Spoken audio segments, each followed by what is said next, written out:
Ikaw, sa mga katribo, po, ayos, paano daw ka ng season Tiago?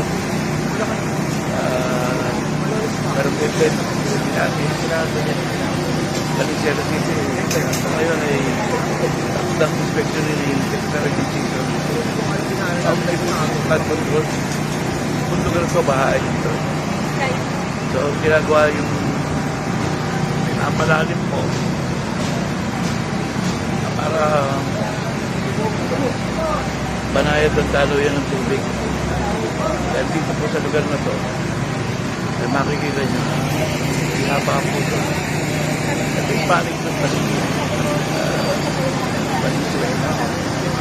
So, sa Molo of Pinto. Ito po yung mga flood mitigation project. Sinasagawa ng DPWH. Sama ko sa ating magpapayan rin ang labor.